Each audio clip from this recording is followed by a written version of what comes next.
মানুষ সৃষ্টির ভিতরে সবচেয়ে বড় ম্যাজিক।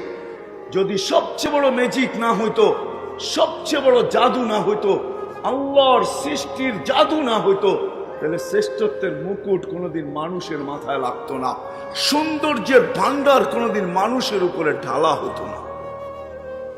আল্লাহ কোরআনে বলতেছে, লাকাদ কাররামনা বনি আদম, ওয়ালাকাদ কাররামনা বনি আদম। আল্লাহ কসম খায়া বলতেছে, আমি তোর চেয়ে শ্রেষ্ঠত্ব কাউকে দেই নাই। চার কসম খায়া বলতেছে, লাকাদ খালাকনাল ইনসানা ফি আহসানি তাকওয়িম। ও মানুষ, তোর চেয়ে সুন্দর আমি কাউকে বানাই নাই। যখন সুন্দর তোর চেয়ে কেউ নাই, শ্রেষ্ঠ তোর চেয়ে কেউ নাই, আমি দুনিয়া দিব তো দিব কাকে? তারপরে আল্লাহ ঘোষণা দিয়েছেন, আদ-দুনিয়া খুলিকনা লাকুম। ও মানুষ, দুনিয়াও তোর হাতে উঠায়া দিলাম। মালিক দুনিয়া উঠায়া দিলেন, দুনিয়ার ভিতরে যা আছে ওটা কাকে দিলেন? তো কোরআন এটাও বলে, হুয়াল্লাযী খালাকা লাকুম মা ফিল আরদি জামিয়া। জমিনের ভিতরে যা আছে সব তোমাদের হাতে উঠায়া দিলেন। আল্লাহ দুনিয়া দিলেন, দুনিয়া দিলেন, আকাশ কাকে দিলেন? তো আল্লাহ এটাও বুঝায়, সাখারা লাকুম কুল্লা শাই। সমগ্র সৃষ্টি তোর অধীন করলাম। আল্লাহ সমগ্র সৃষ্টির ভিতরে একটা সৃষ্টি তো এমনও আছে যাদেরকে আমরা ফেরেশতা বলি। তারেক হাদিসে আল্লাহ অংশ হিসাবে আমি বলতেছি বুঝাইছেন, ফেরেশতাদের কোন প্রশ্নের জবাবে আল্লাহ বলছে, আনতুম তাবউন লাহুম তাস্তাখদিমুনাহুম। তোমরা মানুষের অধীন, মানুষের সেবা করো। ফেরেশতা পর্যন্ত আমাদের অধীন। আখিরাত কাদেরকে দিলেন? ওটা আল্লাহ ঘোষণা দিয়েছেন, জাআলতু লাহুমুদ দুনিয়া ওয়াল আখিরা। আমি মানুষকে দুনিয়াও দিলাম, আখিরাতও দিলাম। এই জন্য ওলামা জানবে, কোন সৃষ্টির কোনো বিনিময় নেই। এমনকি জিবরিল আলাইহিস সালাম পর্যন্ত কোনো বিনিময় পাবে না, যদিও উনি ১৬ লক্ষ নবীর দুয়ারে আসা যাওয়া ছিল। ৩১৩ জন রসুলের কাছে আসতেন। যার লম্বা একটা সময় আমাদের নবীজির কাছে ছিলেন সদা সর্বদা।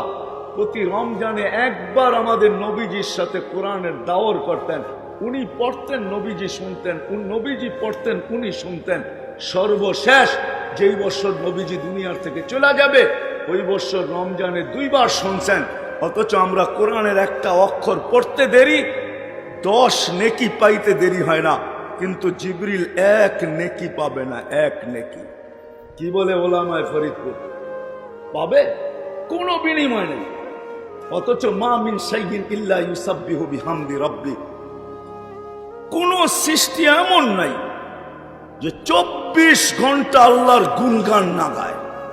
24 ঘন্টা। আমি হাদিসে শব্দ দিতেছি, তাহকিক পরে করে নিবে ওলামায়ে কেরাম। লা ইয়াগফাল ওয়ালা ইয়ালতাফিত। না বিমুখ হয়, না এদিক ওদিক তাকায়। কতটুক সময়ের জন্য? তারফাতা আইন। চোখের পলক ঝপতে যতটুকু সময় লাগে, এতটুকু সময়ের জন্য। অথচ আমরা 24 ঘন্টা নাফরমান। কত? বিশ্বাস হয় না? না, মনে হয় না আপনাদের। আমরা 24 ঘন্টা নাফরমান, 24 ঘন্টা আল্লাহর থেকে বিমুখ। অথচ 24 ঘন্টা আল্লাহ আমাদেরকে সুরক্ষিত করে। আযকুরুকা ওয়ালাউ তানসানি। আপনি ভাবেন আমি তো 5 ওয়াক্ত নামাজই পড়ি, বুকে হাত দিয়া বলেন তো আপনার নামাজ সম্বন্ধে আপনার জানা নাই? কি নামাজ পড়ি না জানা নাই? কি রাগ হয়ে যাবেন? রাগ হয়ে যাবেন? একজনও এখানে হাত উঠাইতে পারবে না, একজনও না। সূরা ফাতিহা পড়ি আমরা, ইয়াকা না বলেন, ইয়াকা না'বুদু ওয়া ইয়াকা নাস্তাঈন পড়েন না? পড়েন না? কিন্তু গ্রামার তো আমাকে বলে ইয়াকা না'বুদু। ছোট মানুষের সংখ্যা বেশি, সচেতন একজনও না, ঠিক না? আমরা কি সচেতন নাকি?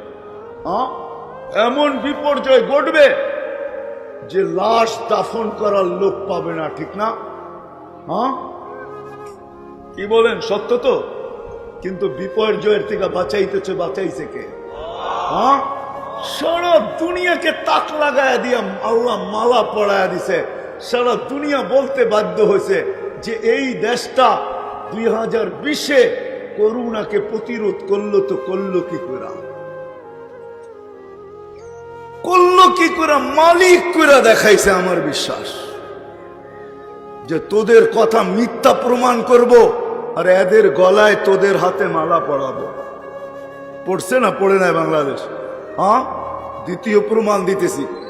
আজ পর্যন্ত দুনিয়ার কোন উন্নত থেকে উন্নত দেশ দেখাইতে পারে নাই যে একজনও কোনোদিন মারা যায় নাই। পারছে? হ্যাঁ, কি বলেন? বাংলাদেশ 2 সপ্তাহ টানা দেখাইছে, ডিসেম্বরে একজনও মারা যায় না। হ্যাঁ, আমার বিশ্বাস ওই এটা দ্বিতীয় মালা, তৃতীয় মালাও আমাদের গলায় আসবে ইনশাআল্লাহ। আমার বিশ্বাস 2-4 দিনের ভিতরেই বা 2-1 সপ্তাহের ভিতরেই বা 1 মাসের ভিতরেই দেখবো। এর আগে মরবো না ইনশাআল্লাহ। আশা রাখি যে সারা দুনিয়াকে দেখবে যে করোনা দুনিয়ায় আছে, কিন্তু বাংলাদেশে একজনও আক্রান্ত হয়নি। ওই দিনও ইনশাআল্লাহ আসবে, ঠিক না?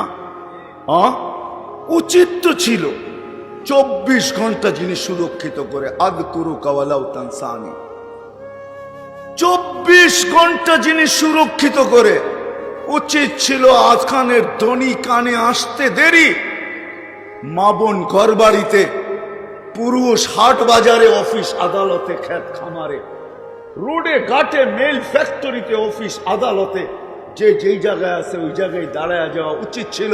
আর বলা উচিত ছিল আল্লাহু আকবার, মালিক তুই বড়। ছিল না? ছিল না? অথচ মসজিদে আসে তো আসে কয়জন? সবাই কি বলে? প্রতি উত্তরে কি বলে?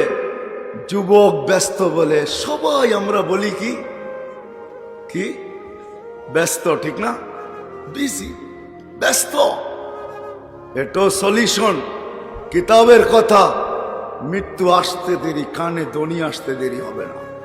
ফেরেশতা জিজ্ঞাসা করবে আইনাল ইশতিগাল, বল তোর ব্যস্ততা কোথায়?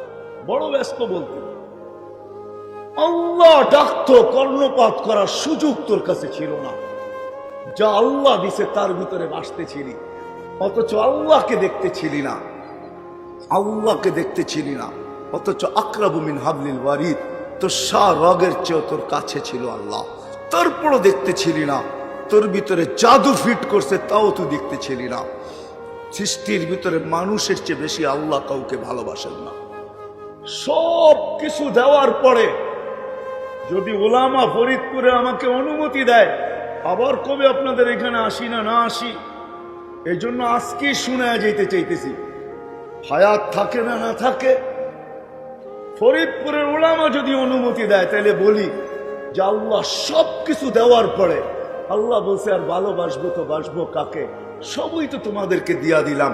ইন্নী লাকা মুহিব্বা, ইয়া আবদি ইন্নী লাকা মুহিব্বা, ও মানুষ আমি তোকে ভালোবাসি।